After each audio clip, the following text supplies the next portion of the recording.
Welcome to episode 59 of Cyclops is Waiting for Me, an X-Men the Animated Series weekly recap podcast. I'm JC, and I finally figured out we actually weren't on the iHeart Podcast Network right after we recorded the last batch. Oh, was that's why I saw that email. I was like, I don't know what's going on. Yeah, we went through a full year, and we're not on iHeart because I never clicked the button on it. Oh, that's fine. I don't know. Does anybody so listen to that? Welcome to the iHeart people. I mean, I think iHeart's ranked as like number 3 in terms of podcast networks, in terms of in terms of viewership and such, so listenership. So yeah. Okay, hey, welcome. I know things. Hi guys. And I'm Rod. For you iHeart people, I'm a musician, so you may have heard me, probably not, but may have heard me on there. Cyclops is Waiting for Me is our weekly podcast series where we're going back and watching every single episode of the original 1992 X-Men the Animated Series in their original intended script order, building up to the release of X-Men 97, coming to Disney Plus later this year. We're like months away, technically, hopefully. I think we're going to see something at Comic-Con as like the big reveal. Like, I think that's because last year, that's where they showed the images for the first time. Yeah. I think San Diego's where we get the trailer. That'd be cool. Yeah. Some quick reminders. We are a recap show about a series that came out now over 30 years ago. There will be spoilers. If you don't want it spoiled for you, pause the podcast, watch the episode, and then come back. We will do our best to avoid mentioning anything about future episodes we haven't covered yet, which is a diminishing number at this point. We are we're in season 5 right now. Oh, yeah, that's right. I forgot to say, welcome to the final season where it got weird. We're currently not sponsored or affiliated with Disney or Disney Plus in any way, shape, or form. Well, we're doing our best to keep it that way. And don't forget to follow us on social media at Cyclops IWFM Pod on Instagram, TikTok, Twitter, and Facebook. And of course, make sure to follow us on all your favorite podcast services. And finally, we record these episodes in batches right now. So if we're reading about or reacting to any news or reading about the upcoming series, we'll be a few weeks behind. And speaking of being behind on stuff, we do have some listeners on YouTube. So this is way back. So sorry, Brian, for such a late reply, but this is the first one we're recording since we recorded that episode. And I'm just going to blind read this. I read it back when you posted it, but I haven't since, so I figured out what it was. But I think it was a good conversation. It should actually be more than a year that everything's taken place. Jubilee joined the X-Men before Senator Kelly declared his candidacy for president. He would have been elected in November and then taken office the following January. So the Christmas episode saying Jubilee spending her first Christmas with the team is erroneous because she would have already had a Christmas as a member of the team. Valid. So let's assume it's an 18-month window. Right. Which all still then fits into Brian's, which is totally logical and fits. Yeah. And I guess if you want to explain it away in universe, it could have been like, well, she was so new at that point that they weren't really, celebrating. Or maybe she still hung out with the Foster family that we saw off camera kind of thing. Yeah. Or they were busy dying and they just didn't show us that adventure. Yeah, maybe that was when the Dark Phoenix was hit. I mean, no, there's... Yeah. Oh, that would have been sad if the Dark Phoenix saga happened at Christmas. I know it doesn't work from the President Kelly scenario still, but that's pretty sad. But good job, Brian. The President Kelly thing was a good marker for the timeline. But on to the show. Today we're talking about Season 5, Episode 1, titled The Phalanx Covenant Part 1, aired on September 7th of 1996. This was a back-to-back, by the way. This one and the Part 2 aired on the same day. Oh, interesting. Yep. This one currently sits at a 7.7 star rating on IMDb. I didn't remember a lot of the episodes of Season 5 and the later airing ones until I went back. I remember the hell out of this episode and remembered watching it as a kid. So even though it was one of the later airings when I was not watching Saturday morning cartoons as much, I still very much remember crossing paths with this episode. I remember the character Warlock that we're going to see in this episode, but I don't know if I necessarily remember the story. So it may have just been I hadn't stopped watching it yet. Right. But I wasn't paying attention as much. I mean, Warlock is a pretty standout character. I mean, just even the way they speak. Yeah. They do what we would later see in Mass Effect. Like there was the alien race where instead of just asking the question, they started off with like inquiry. Oh, yeah. It's kind of like Tron language. I mean, he is a biological robot. So this episode kicks off. There is no previously on, but we get this is new intro episode. Yeah, I don't like this one. It feels like it starts on the wrong beat.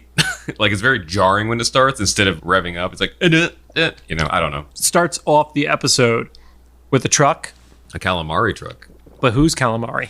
Oh, no. I paid attention. See, I'm always trying to pay attention to details, and I took the wrong notes. I said Sabretooth attacking calamari trucks. It's a reference we've heard before in the show. Joe Calamari, who is one of the executive producers of the show. Oh, so it was Joe's calamari. Oh, okay. I was going to say. Okay, I was like, oh, I would have really been messed up if it wasn't actually a calamari truck. No, you're right. But it was specifically Joe's calamari, which is the reference to it, which we would then later see the truck in the episode again, but we'll talk about that He's later. got a monopoly on calamari in town.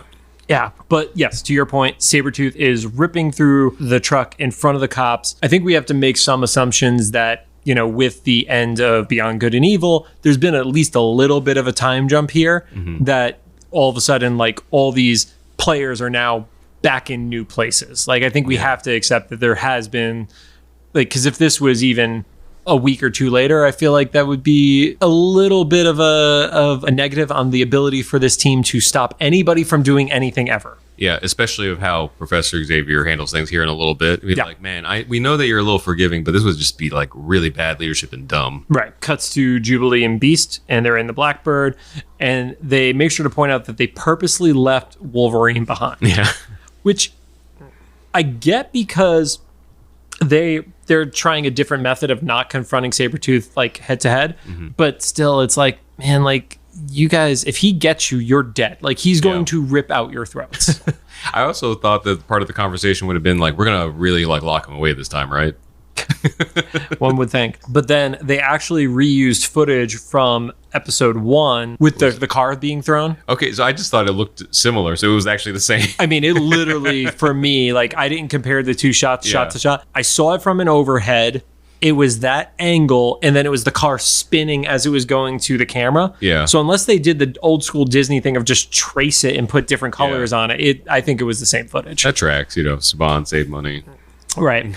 But like we were saying, they're taking a little bit of an alternate route, which is tranquilizing gas on Sabretooth. And they actually gassed the citizens. And I was gonna say, and everybody. I love how Beast is like, it's gentler on the civilians. I was like, but you're also gassing them, dude.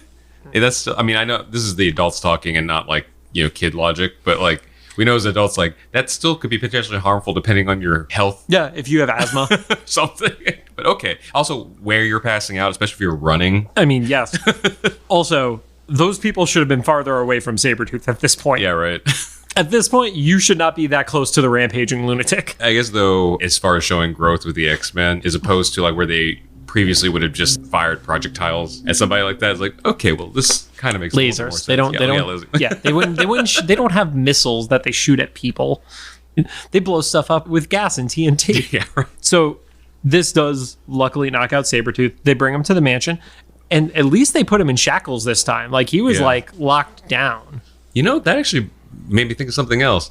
The amount of gas they would have to use to knock out Sabretooth should kill everyone else. I was going to say, what effect does that have on everybody else? Heightened metabolism. Okay. You're not wrong. So Beast killed a street full of people. Yeah. And then you get to Xavier. And then I think, Rod, to your point, if you want to touch on it, Xavier's like, well, if we can't get through this time, we're going to have to give him to the authorities. Yeah, like, or you could just give him to the authorities or lock him down. Because it's been at least 3 times now that they've had him in the mansion. There was the early episode. Then he was definitely locked down in the Beyond Good and Evil.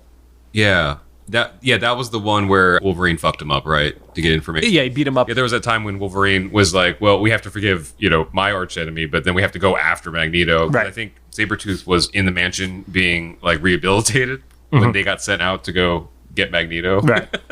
At least this time they decide to lock him up. And they do acknowledge that this is going to start a war if Wolverine finds out. Yeah. But at least they give him an 8-hour sedative. I would say that's famous last words, though, right? Yeah. Also, the sedative doesn't even work for that time period. Yeah. So it's like, I don't know. I would wait and see. Because you know that this guy doesn't have standard metabolism. He's going to work this off. Like, to your point with the gas. How much gas did you have to put in him? And also, does that mean that those people on the street are out cold for 8 hours? Yeah, well, at minimum? Yeah, well, in that, like, almost certainly more, right? Because if it puts out a dude that can instantaneously heal for 8 hours, then these people are going to be out there for like a week. Yeah, they're all in comas right now. It's like, you know, anesthesia and stuff. If you put too much, you're going to kill somebody. Yeah. Yeah. So, but then you see the eyes open and they go, I put eyes go computer was my note. Yeah, it was like they glow, but like yellow. And then I think you had mentioned before Matrix. Yeah. So there's a shot of the years before the Matrix happened. Yeah. There's a shot of the war room. And basically it was a Matrix style effect of like, all of a sudden these yellow lines start popping up and it's a little bit like sigils and glyphs. It's not, human language or, numbers counting. And then the download screen starts and you cut over and Jubilee is talking to Storm as she walks into the kitchen and drops Sabretooth's name. Maybe don't shout this down the hallway.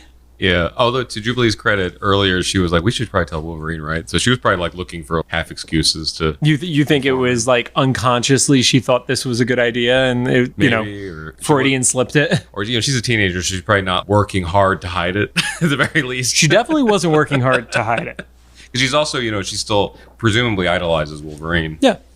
So she's like, we should probably tell him about the guy that tried to kill him that's in the building. Wolverine is, of course, in the kitchen, hears it, freaks out, and then... they know that Professor is in the gym. By the way, did you see how much Rogue was lifting in the gym? I didn't, but because I was so enamored by the types of workouts that Xavier was doing. So before they got over to Xavier for his full workout, she was lifting, like it looked like she was doing like the thing where you're holding on and you're just moving your shoulders up and down, whatever that's called, because we don't work out. And she was lifting 65 tons. Oh, dang. That's what it said on the screen. All right, and once again, adults watching, I'm like, did that break through the floor? You have to reinforce the floor. Right. Yeah, because you would think if she does that, then all of a sudden she would just push her legs through the floor. Yeah. Obviously, it's not 65 tons of weight, but if that's how much pressure she has to exert, she would just go through the floor. But then what you were enamored with... Yeah, it was Xavier, because it's never, they never, in the show, in the animated series, get quite clear about exactly what his injury entails, We just know that he doesn't walk. Right. We don't know exactly how much, but he seems to have movement in his hips because of the way he's on the bars and stuff, because he moves his legs up and down and stuff, which is an interesting detail for them to use. And also, probably, if he wasn't working out before, he was probably motivated now because he's gotten knocked out of that hover chair so many times. Too many times. Because he backflips into the thing. Side flip. Yeah. But more impressive. But also, he's like yoked out like crazy. Yeah. It's like, oh, okay, we were impressed by Magneto when he was getting his clothes ripped. This was like, okay, Professor X, he must have seen Magneto and he felt jealous on it. And also, we mentioned how old Magneto was, like how old Xavier is. He was in the 50s when he was in college. What was it? Was it 59? Yeah. So 59, and this happens in 96, 5-ish. Yeah. Yeah, he's in good shape. Yeah. For any age. Yeah, I was going to say, it's not like it's way better than we are now. Yeah. We're 20 years younger than what that character is. So, yeah, Wolverine comes in and basically threatens that he's going to go kill Sabretooth. Which, do it. Like, what reason do you have to keep him there? I mean, Wolverine's like, we've tried this a bunch of times and you've not succeeded. Like, at some point, I'm just going to put a claw through his head if I have to. If Beast can kill a whole street full of civilians, I can kill this one guy. Who they didn't even deserve it. Yeah. He then is pissed off and stabs through the door. But it, comes to the scenario of like, all right, well, if he's here, I'm going to be his guard. Yeah. Xavier's like, nah. Which meant nothing. Yeah. Then you see more hacking. Oh, yeah. They go back to that war room scene. Yeah. Wolverine goes over to the door, or the cell. Yeah, it was a cell door. Yeah, whatever the force field that's keeping him in. And Wolverine's mouth had an animation error where his whole front was like covered in yellow and such. So they just definitely didn't define the end line of that spot. Which is funny because it wouldn't have been like a potential detail in any other episode except for the episode where like the aliens that possess people's bodies turn yellow. Right. It's just like, wait, is Wolverine a Phalanx? Nope. Sabretooth starts going at Wolverine, verbally mentions Silver Fox, knowing that that's like, oh, okay, there's a thing that I can use to trigger you, and it's going to be her. Yeah, and it's fairly recent. Yeah, and, especially in the script order, how recent that was. Yeah. That was only, like 8 or 9 episodes ago at most. And then Wolverine smells whatever it is. It's not Sabretooth, opens the door, and then jumps into the fight. Yeah, just like it did before. Yeah, very, very on brand for him. Yeah. Although I will say the last one was a little more like calm, scary. This was just like feral rage. Yeah. Especially because we don't know what Wolverine smells. I mean, we know he says that it's not Sabretooth, but you always like wonder like what that signals to him. Like what, is there a threatening smell? What does it smell like is what I'm curious. Because we know, obviously, like there's nothing to hide from a spoiler. It's literally called the Phalanx Covenant. Yeah. What does a phalanx smell like? It's $1 million question. We'll put this up on clips, and if anybody can put your theories in the comments. My theory, it smells like a combination of oil, and then have you ever plugged in something and the outlet sparks and there's that little like metallic scent? It's a combination of those two things. Yeah, I can like see that. An oil can and then like an electric burn. Yeah. Yeah, or like and this is probably very similar. Like when you have like your old Game Boy or something, and like something would burn out on it.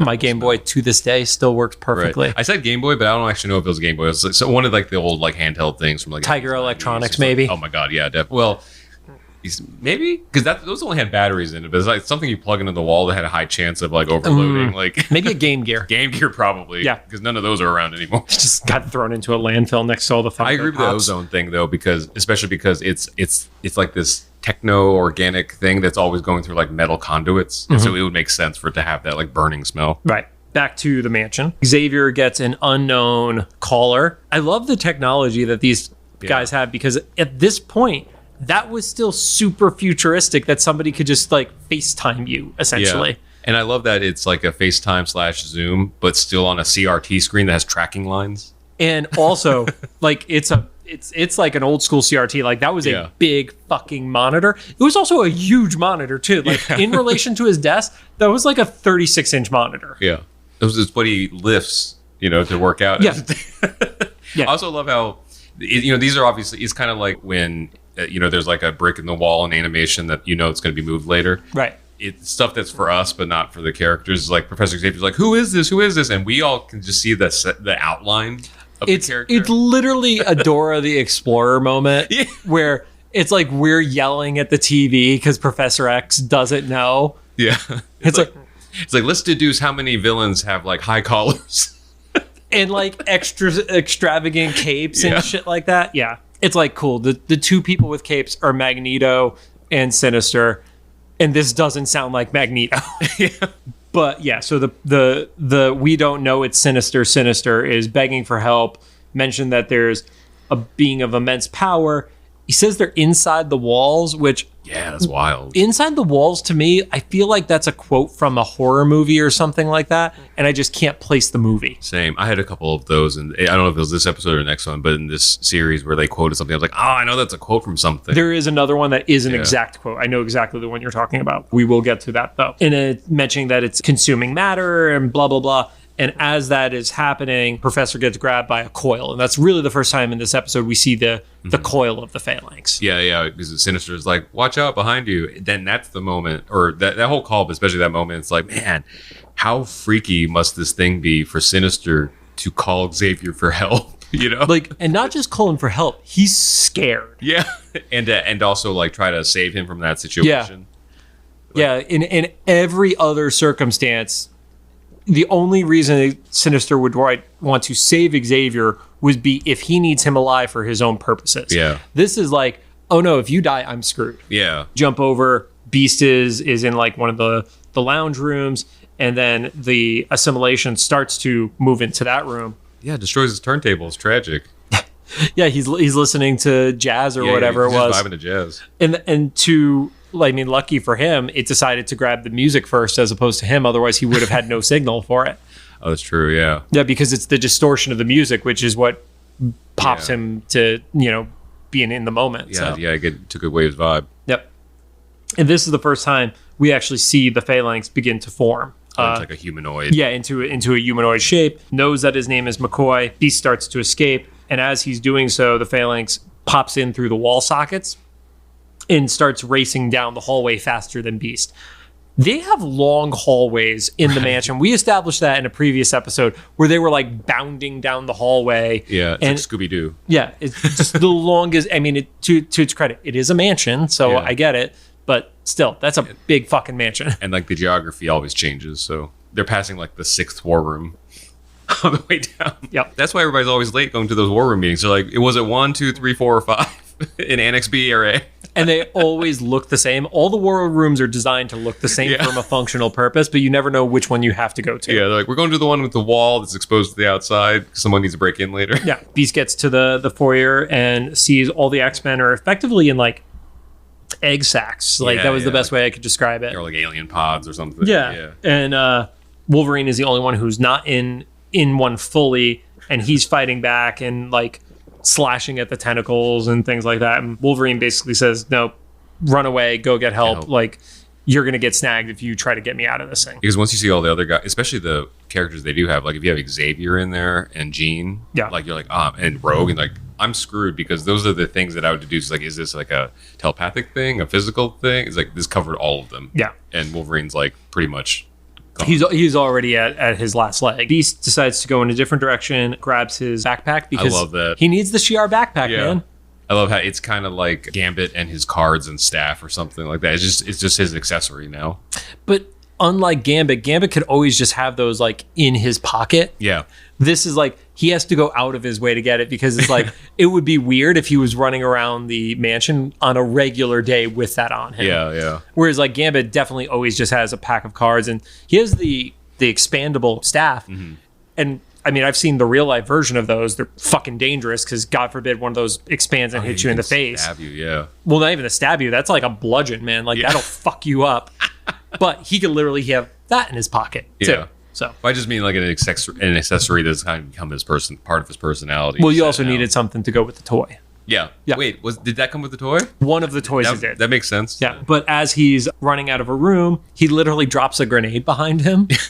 And it's like, okay. Like, no amount of thinking is going to get us through this. I was like, all right, we're just going to assume everybody's been taken and, hope for the best. Well, he's going for blood now, right? He's like street full of people, now the mansion. Yeah. So inside, there's the mention of he's going to be assimilated. Mm-hmm. And that was one of the references that came, like, for me, I instantly thought Star Trek. And I'm not a Star Trek guy. Those are the Borgs, right? Yeah. Or is it just Borg or Borgs? The Borg? The Borg. Okay, because it's a hive thing. Yes. Okay, gotcha. Sure. Yeah, I'm not a Star Trek person either. Yeah. Resistance is futile. Yep. That's the line. Oh, there's another. There is a line where they say resistance is futile. There's a line from Stormfront that I remembered as a reference, but I didn't know. But I knew the resistance is futile one from this one. So Beast tries to pick up a sample from the blown out room, and it just eats the tray instead. I would have just moved to a remote island at that point. I'm like, nope. Rod just has the fuck everybody else mentality at the end of the world. Yeah, well, we've discussed this before. Like, we've not that we've experienced things in the last few years. It's not like we've lived through it. But if there's actually a society, like infrastructure actually goes down, I'm not one of the survivor stories. I'm like the third corpse you pass on the pan over of the city. And it says 3 hours ago. Yeah. Shockingly, dudes in hazmat suits arrive, but Beast noticed that there was no trucks to get them there. Apparently the fence is up right now, so they finally have a secure facility on the inside. They just brought the hazard in with them. Yeah. As he starts to run, they transform. They basically fuse into the Phalanx again. Then he runs in and grabs Logan's Jeep. And you see that there is a Phalanx on the jerry can on the back of the Jeep. Okay, that's what that's called. I just said fuel tank. Yeah, when it's something that's removable, I believe the terminology is a jerry can. Is that for spare fuel? Yeah. Or just anything? Yeah, spare fuel. Okay, I gotcha. Yeah. A couple of years ago when people were going to the gas station and filling up everything, you're supposed to use a jerry can because it's like anti-static and stuff like that. You're not supposed to use laundry baskets. Okay, with the holes. Garbage bags. My favorite one was the tarp in the truck bed. That one's really good, but I think the garbage bag is my personal favorite. Yeah, because people don't understand how corrosiveness or anything, like you said, static or any of that stuff works. Nothing. Do your own research. So he drives past the Phalanx. Inside the truck, or in the Jeep, Warlock reveals himself, and Hank is understandably freaked out because he can't tell the difference at this point. This is a brand new threat that he's known about for maybe 4 minutes. Yeah. So Warlock did not do any research on how to not startle someone you're trying to become friends with. Warlock has done no research of any kind. Yeah. He's like, he's driving the car now. Now's the time to reveal myself. No, but he basically tells Hank to accelerate and literally pushes down on Hank's foot, which For anybody who's listening to the show but has not watched the episode, which now we know those people exist because of Joe Russo. Or it's just Joe. He basically has like stretchy powers is the first thing we see from him. Oh, yeah. So like it's not like just, I'm reaching over and putting my foot down. He's like, he could bend around shit and get into like an area that would be tight. Because that would be really hard in a regular car to reach across and put your foot on somebody's foot like that. I kind of chalked him up to like, what are the Fantastic Four's outfits made of? Like unstable molecules or whatever. So it's like, because he doesn't require like an internal organ system. Right. He's a bunch of unstable molecules, basically. There are lots of things in Marvel that are stretchy, that aside from the Fantastic Four's outfits. Yeah. The Skrulls. Yeah, it's just like a way to explain cartoon logic, but still have it be cool. No. Quote unquote cool. At that point, the front gate turns into the Phalanx and Warlock turns into a glider and they're able to make it over. It's such a 90s like solution, isn't it? It's a 90s solution that I'm shocked didn't specifically have a toy made for it. Oh, that is true. Because it is very much, that is toy logic. Yeah. That never got made into a toy. That would be a thing where like you get the glider and that's the only way you could get the Beast action figure or something. Is it comes with the glider, the Warlock glider. Yeah. Or like a special edition Beast that's like one thing's a different color. The one from FAO Swartz. Yeah. That's when we get a little bit of our exposition dump. We find out Warlock was the heir apparent to the empire of the Phalanx. And you get a flashback and basically their whole society is whatever they can, they assimilate, and whatever they can't, they destroy. He and his life mate fled, not wanting to be a conqueror. So they get on a ship, and then like everything in the X-Men universe, the ship gets shot and it lands on Earth. Which is further proof that Earth is that neighborhood in the universe. Earth is just the dumping ground in the universe. It's that neighborhood, like where you break down and then you you don't open, you lock your doors. Yeah, you wait until it's really, really bright out before you go. So he says that men came and they took the ship. That is actually where you see the Joe's Calamari truck a second time. Gotcha. Because it's kind of like the whole like Men in Black scenario where there's not going to be a big black truck that says Men in Black. They would use something that would be innocuous and people wouldn't think too much about it. So would this potentially been the same truck before? I had not thought about it, but I think that's a solid theory because if Sabretooth is ripping out of the truck, then is that when he gets infected or it's he's aware of it? Or at the very least, whenever Sabretooth got infected, this truck got planted by the Phalanx. To like bait the X-Men. Yeah. Okay. Yeah, there you go. Good job, Rob. See, high five. That was like I accidentally pay attention to something. Yeah, that was solid. I love that you but here's the credit to you. You came up with that on the spot because you didn't even know that was a Joe's Calamari truck. I didn't realize that. So they take the ship, they took the life mate, and it's revealed that the Phalanx followed. Off camera, the Phalanx at one point absorbed the life mate. Oh, yeah. Okay. Because remember, she got captured Warlock and life mate crashed with the ship. The Phalanx was what shot them down. So at some point from the crash, when they're getting the life mate, the Phalanx came and must have just followed her signal first because it was closer than Warlock, and then that goes through. And then basically, Warlock apologizes because he brought this to Beast's home. Yeah, which is, At least he acknowledges he fucked up. So they realize. Oh yeah, then he says his name is Warlock, or not his name, his title is Warlock. Yes. I forgot about that. Yeah. Yep. Warlock is his title, which was an interesting distinction because it's like, I guess it's a nitpicky thing, but also if you don't have names, right, we're presuming they don't have names in their society. Yeah. Then your title would be your name. It's like how you're addressed, I guess. So I don't know. This is like a nitpicky thing for me. That's definitely a nitpicky thing. I will agree. Well, because basically the way that it gives the impression in the episode is that the Phalanx itself is the larger entity. Yeah. You're not necessarily born into the entity, but at some point as you mature, like it's probably like one of those scenarios of like go out, gather information, gather experience, and then it absorbs you. Oh, that makes sense. Yeah. So you're adding to the collective consciousness rather than them just replicating you immediately in, because then you haven't been additive. So like ChatGPT. So Beast wants to examine him. So they go to the hospital where Beast had worked on Carly. Oh yeah, the eye place. Yep, the eye clinic. And then I gestured to my eye like everybody could see. You did. Remember, Rod, one episode before this is over, we need to do it on video. And Beast is a little nervous about Warlock, so, gives some sort of indication. And Warlock goes, oh, okay, no problem. He just turns into a regular person. Like, no problem whatsoever. Yeah, because he's like, good thing nobody else is here. Yeah. So, yeah. Yeah, and Warlock doesn't understand why his appearance would bother people. Mm-hmm. I thought that was cool because it was like, I think I look good. It's just super innocent. It's like, why should it bother people? Yeah, well, this is the 90s. And you're in America. And it's gotten worse. So they do a little bit of experimentation. They see that it is a rapid assimilation with metal. It's slower, but still works for non-metals. Mm-hmm. But there is something about the mutant genome that is just completely immune to it. Yeah. Because they said humans are almost as fast as metal or whatever. But still slower. And Warlock takes it back and it kind of like snaps to him. Mm-hmm. And at that point, Beast realizes the electromagnetic connection within it and starts putting two and two together of like, oh, that's how it was able to go through the wall sockets. That's how it was able to, go into the fence and stuff like that. Which in our world, being able to absorb metal to make yourself bigger and stronger, you're going to be big and strong pretty effing quick. I was going to say, like, this would have been over in like 2 hours. If it happened right now in the real world. And Rod, you wrote down what the explanation was that he gave about the speed that it happens. Oh, Beast figures out it's electromagnetic, and they're able to assimilate in proportion to the electrical conductivity of the material. So that's why, like the metal and stuff. So what would happen to Colossus by that rule?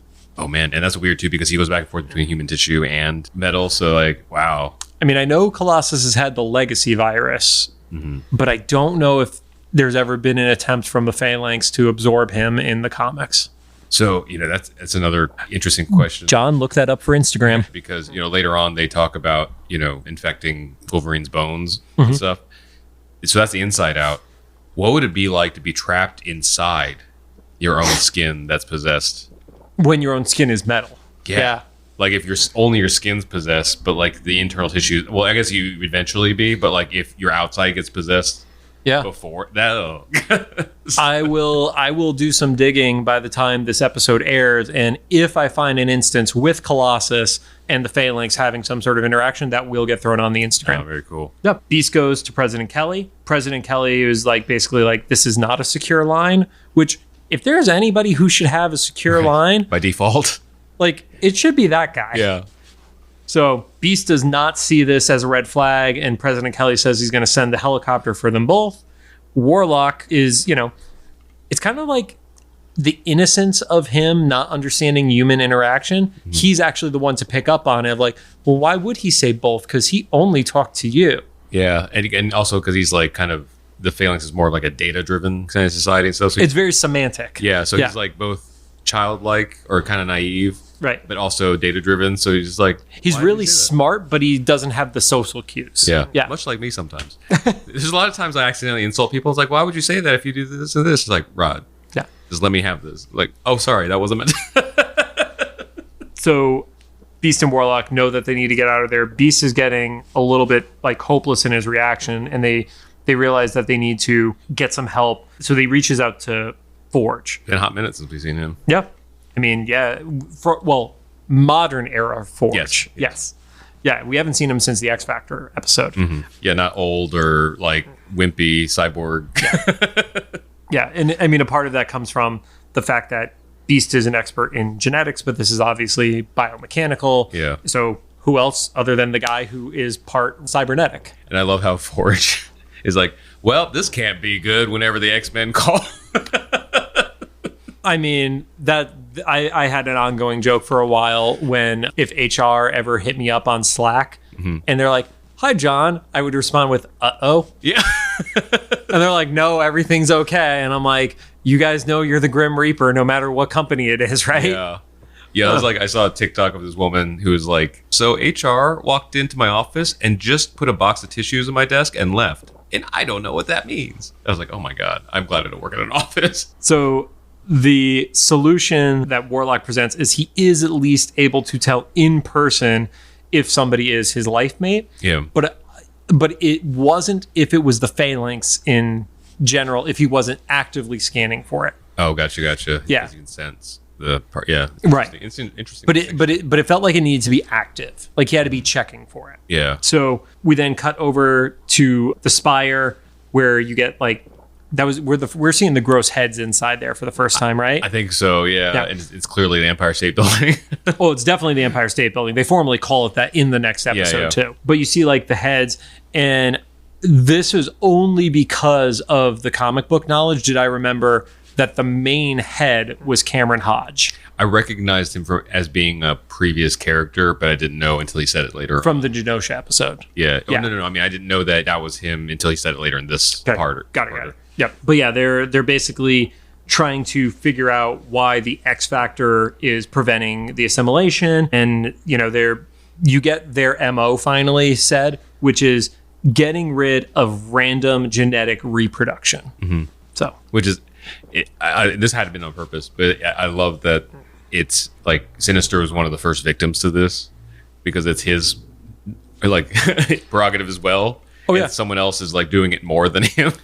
Well, the funny thing about Sinister is not necessarily anti-random genetic reproduction. Mm-hmm. He is I'm going to perfect it, but I'm going to perfect it through chaos. Yeah, like there's a version of Sinister in the comics where he just experiments on top of experiments on top of experiments. So he gets these awful like chimeras of people's powers, and like certain generations of them are just total failures, and it's just like gross test tubes of like stuff in pain, like that very like sci-fi horror trope.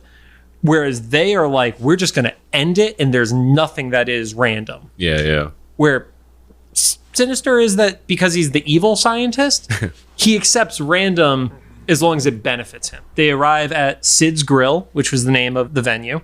Oh, that's right. Yeah. And I also love Warlock is like telescoping his eyes. And I love the Beast is like, please stop doing that. Please don't do that. Yeah. He's going and he's checking out. And as he's doing it, we see who is obviously Sinister. They were very specific with the phrasing, which I appreciated. Because instead of saying it's human or it's a mutant, they just said fully biological. Yeah. Because I still don't know completely what Sinister is. He's a mutant. Yeah. But I mean, like, it feels like the mutant has done something else to him.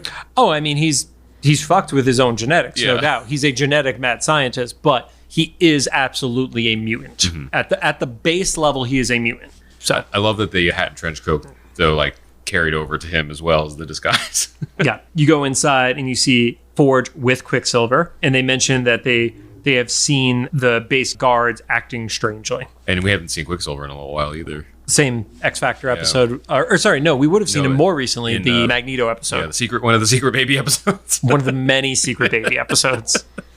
In the series of 5 episodes in a row that were Secret Baby episodes. Yeah. And I was already surprised to see Forge, and then it made sense, but I was really surprised to see Quicksilver in this episode.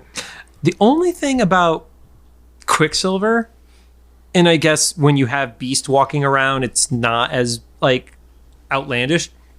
He's in a fucking bright aqua suit. Like he does not blend into shit. Yeah, no, he wants to be known. Yeah, it is nowhere near as subtle as the Quicksilver from the MCU Avengers movie, where it's like it hits his color scheme, but those are all actually like realistic functional clothes that he's wearing. Yeah, and it's also not like chrome. Yeah, exactly. So they're kind of arguing and trying to figure out like what they should do about it. At that point, a mob basically shows up at the door. And at first I was like, oh, is that just the regular anti-mutant mob? Right. Because there were like 1 or 2 people who were in Friends of Humanity gear. Oh, okay. Yeah, there was like 1 or 2 of the... That tracks. It's not the military Friends of Humanity, but like the biker gear Friends of Humanity. There were like 1 or 2 in that grouping. Because they were... Because they like to do like the diverse group of character models for that shot. I also love in my like headcanon that like, oh, these were like the easiest group to infiltrate.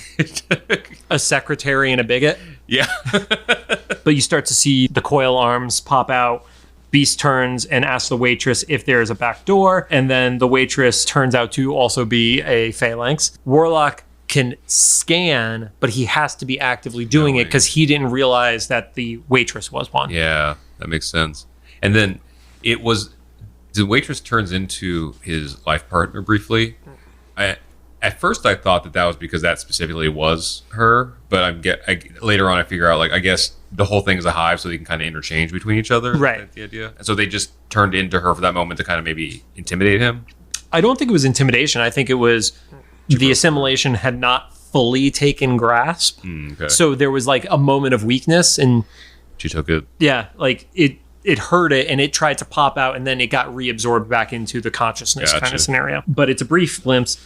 The mob starts to break in. Everybody runs out. Oh, before everybody runs out, the waitress rips off the metal part of Forge's leg. Oh, yeah, that was brutal, man. It was great. Yeah, it's great. I don't know if we've seen that in a Saturday morning cartoon, like a dismemberment of a limb. So the only part that it's not, I would say, is not a dismemberment. It's a disassembly. Yeah. But I think that's the reason we could see it. Yeah, of course. Yeah. Yep. But it's still kind of weird because you saw like the ends of tubes. Well, those are like the connections and shit, I guess. Yeah, that must be like where the organic stuff starts connecting. I love, though, because of what they established. As we're doing hand motions on a podcast. And I love what they established with Warlock in the previous scenes, that I was like, even as a kid, it's like, oh, I know what's coming. Yeah. But they're able to fight back. They're able to get out. They run out the back. And then Beast blows it up with multiple grenades this time. Yeah, he's given up. So this is where it's like, okay, you don't know if these people can be reverted or not back yet, and you're blowing shit up. That's a good point. Yeah, because they're not zombies. You don't know. We don't know they are dead and have no way of reincarnating yet. Yeah, like that they're just gone. Which is very on brand for the modern take of Beast, by the way. Really? Okay. The modern take of Beast, I could go on a fucking tangent and a half, but he's almost as evil as Sinister. That is wild, because in my head, Beast, I mainly know Beast from this and like one movie with Kelsey Grammer. The modern version of Beast in the comics is an ends justifies the means character. Which tracks with this, because he's done 3 things right now that's killed like multiple people. Yeah, tons of people are dead because of Beast. When they're outside, Forge is saying to go on without him. Yeah, and Quicksilver ran away. Well, yeah, Quicksilver ran to go get the car. Warlock doesn't want to leave him behind, so he turns into Forge's leg. Which is awesome. Which is a great moment, and that is really reflective of the comic book version of Warlock, like wintegrating himself into, especially the character Doug Ramsey. Okay, I'm not. One of the other New Mutants, whose power is essentially understanding any language. Oh, interesting. Yeah, he's like a useful power. We somehow have to figure out how to get you to read comic books, Rob. But yeah, he integrates in, becomes the leg. At that point, Quicksilver runs out to the front, gets a very ugly van for being a government employee. But sadly for Quicksilver, the front tail lights are glowing with Phalanx power. And then once he's inside it, which is, I think, the only way you would probably ever be able to capture Quicksilver, is he already needs to be inside something. Good point. And this version of Quicksilver is a much more toned down version, you know, of the comics especially, or even, you know, what we see in the X-Men movies, you know, him being able to, you know, literally stroll past bullets like Sonic the Hedgehog style. Yeah. This is more like 10 or 15x, like a human running or something. Yeah, he's still going very, very fast, but he is not at the level of the Flash. Yeah. And I think it was literally around the time when the Flash TV show started to come out that there was like this level up of Quicksilver's powers in the comics. I do think the Flash show pushed for him to level up further. That makes me feel a little bit better, though, because, well, in The Boys, who's that character? A-Train. Because, you know, not to spoil anything directly, but like A-Train, you know, injures or kills a lot of people just by running or whatever because of speed. And so like with Quicksilver not having that level of speed is more believable that he's not just constantly killing people running around the city. Well, the thing that always stood out to me with Quicksilver is when you looked at the trading cards, the people who had cosmic levels of speed, like the Silver Surfer, was always a 7. Quicksilver was always a 6. Oh, okay. If you looked at the modern version of him, where he's literally able to fall into the moments in between time. Yeah. He's definitely a 7. Like he's nearly like Speed Force variables of it. Yeah. But in the 80s, 90s, he was not on the same level as the Flash was. Yeah. So at that point, you know, we get a reveal that they're Sinister, and we get a little bit of fighting as he makes the save. He calls for his ship, and then we get, you know, the classic like, well, the enemy of my enemy is my friend. And they grab onto the ladder, and Beast like hesitated for a second to say that quote. It's like, you know what, just grab it, Beast. Maybe don't pontificate right now. Yeah. I was like, we don't need quotes right now. Yeah. So the coils from the Phalanx on the ground aren't able to reach, and they're able to get away. And then luckily for them, because it's Sinister, his biological jet is able to actually have like computers and stuff like that they could work while they're up there. And they basically put together a viral model that says, cool, within 4 days, 76% of the population is going to be matched. You know, and they even mentioned like, and that's just based on our own knowledge, right? It could absolutely be worse, yeah, right? Because the viral model means there needs to be some form of contact, not something running itself independently of the contact. Yeah, but they realize that there's limited range of control, and they need to figure out where it's transponding from. And you realize that that's the spire that we saw earlier. And then the episode ends, and I think this is really where they, like, I don't know if they knew, but the fact that this was the episode ends, you're going right into your next part of the to be continued for at least the premiere of it. Thank God, because that's a horrible way to end the episode of your world is doomed. End of episode, you have to wait a week. Yeah. Oh, yeah, I forgot. This is the beginning of the final season, so that's probably why it was the doubleheader. Yeah, to premiere, to kick it in the ass kind of scenario. Yeah. No, this was a cool episode. Like I said, I didn't remember anything specific about it other than Warlock from this character design stuff. But it was a cool one to watch. Yeah. A lot of stuff happened without there being a lot. How do I explain it? There's not a lot of fighting. Yeah. And there's also a lot of story without there being like a lot of like over explaining stuff. I'm going to read a quote that I thought was really awesome from previously on X-Men, the making of an animated series, from Eric Lewall. Till I rewatched this later episode, I've forgotten how tight, well-made, and complex it truly is. Many of our best episodes were small stories featuring a limited cast, simpler to manage and enjoy. Some of our weaker stories throw in too many characters to appreciate and end up becoming messy.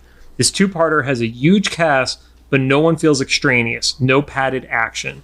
Every character, good, bad, and alien, contributes just what it needs to, nicely in character, and Beast and his sympathetic, hero in spite of himself friend Warlock hold it all together in a true buddy movie fashion. I thought this was awesome. And he literally says here, I can see why Fox aired both parts together to start off the 96 season with a bang. That's true. It made sense because you know how there's always the joke about the early Star Wars, like the first set of Star Wars movies and stuff. It's like, oh, there's only 8 important people in the entire universe or whatever. I mean, based on current lore, there's only 12. So yeah. So like with the X-Men, it's not that these are the only people in the universe, but it makes sense. This crew makes sense that like if anybody was going to survive this like weird technovirus apocalypse thing, not the apocalypse, but apocalyptic event. Exactly what he said. Just it made sense for this crew to be together and have survived to this point, and for people to be picked off. When they got picked off. And Eric also mentions early on in this story, you know it's going to be different and special because of stuff like the X-Men getting picked off early. Like they're literally like dropped down to one team member by the halfway mark of this episode, and then seeing like what you were talking about. Something must be really effing dangerous if Sinister sounds panicked and it's legitimate. Not only that the X-Men all got picked off and there's only one member left, it's Beast. Not to downplay him, but like, what a wild pick for like a sole survivor. The one who, from a power perspective, would be on the lower end of the spectrum. Yeah. Like you obviously have with Beast his intelligence, and that has nothing to do with his mutation. Like his acrobatics are part of what helped him escape, but he's not the strongest in a fight, at least in this iteration of him. I think amongst that group that was in the mansion when that happened, the only other person that would surprise me more would have been like Jubilee surviving. Right. Other than that, it's just like, wow, I could see anybody else. But those, like these two, is like, oh, interesting pick. But if you have your hope for humanity, do you really want to put it on the teenager? Yeah, no, I don't want her to be. Yeah. Like that's why it was like either of them, but Beast is like, it's an interesting pick because like, it would have been easy to have been like, oh, Wolverine survives. Now we're going to follow him on the mission because I feel like that's the default to him for everything else, Right. Not just in the animated series, but just X-Men. I mean, that's a part of why Wolverine, for a little bit of time, lost his luster, is he was in everything. Yeah. You look at like 2006, 2007 Marvel, he was in his solo books, X-Men books, and he was one of the new Avengers. Okay, he was an Avenger too.